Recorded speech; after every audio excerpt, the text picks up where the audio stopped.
Hi guys, this is Popsy, and very well, welcome to the page. I want to talk about some news that we have right now in Nigeria and around the world.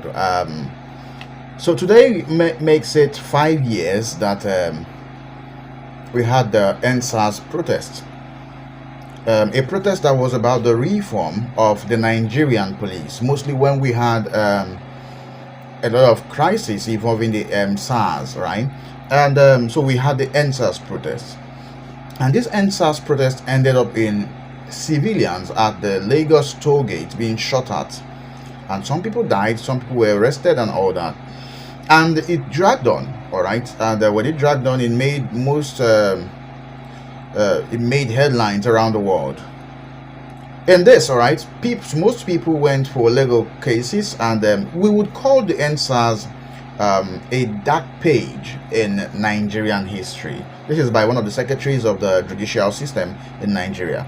And when we went to court, when the court proceedings happened, it was ruled that some people, or the people that were victims, all right, in the Endsars protest, should be awarded certain, compensations, which is yet to be done at this time. But yeah, it's 5 years to reminisce on the pain of Africans. Question is, do we have a better policing system in Nigeria? Do we have a better system of things, price of things? Do we have a better system in Nigeria? This is a question and a thought to think about, and for us to reflect on. From the Endsars till now, is it any better or is it worse? Question of the day. Up next is the weather report in Ogun State. The Commissioner for Environment actually came out to talk about, gave a warning about a possible flooding to happen in Ogun State. This would take place between the 20th of October and November the 3rd. In his words, the Oya Dam has been actually flooded because of the heavy rainfall up north. And in his words, Mr. Oresaya said that people who live around riverine areas and wetlands should try to vacate these areas because there would be an increase in the volume of water. So in his words, if you can, avoid these areas. He also urged people to please take serious instructions, or take serious practices to these instructions, because in his words, we want to avoid loss of lives. Do not forget that this is the same practice happening in Lagos, where in Lagos we have people build around riverways or waterways or even canals, all right, and their houses are being destroyed. So if you can, use a Savio, avoid waterlogged areas, avoid wetlands, avoid riverbanks. In Kanu State, all right, a court has ordered two TikTokers, a male and a female, to marry within 60 days. And this is because they were seen, all right, being all lovey-dovey online on social media. And while they were doing this, the man was arrested, and then a court proceeding was taken up against them, and then they were forced to marry. The judge has said that if they refuse to go by the judgment of the court, it's going to be a contempt of court, and you know what it is, they're going to be punished for going against court order.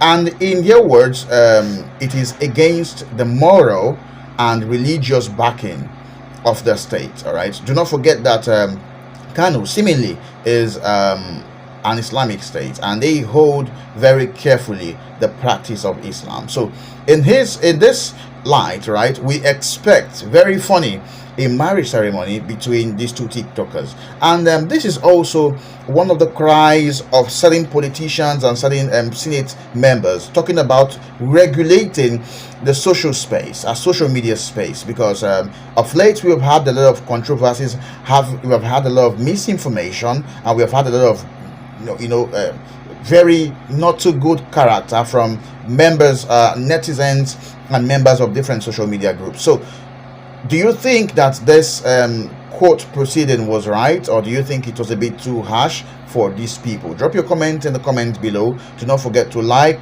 comment, and share. And in the world of the civilian news, all right, today being the 20th of October, all right, Sowore, who is very known to be an activist, alongside others, spearheaded the protest for the release of Nnamdi Kanu. And the hashtag that went online was Free Nnamdi Kanu Now. Amidst the protest, all right, it was a bit chaotic today, and he also came out to say that one of the brothers of Nnamdi Kanu by the name Prince Emmanuel and his lawyer Aloy Ejimako have been also arrested.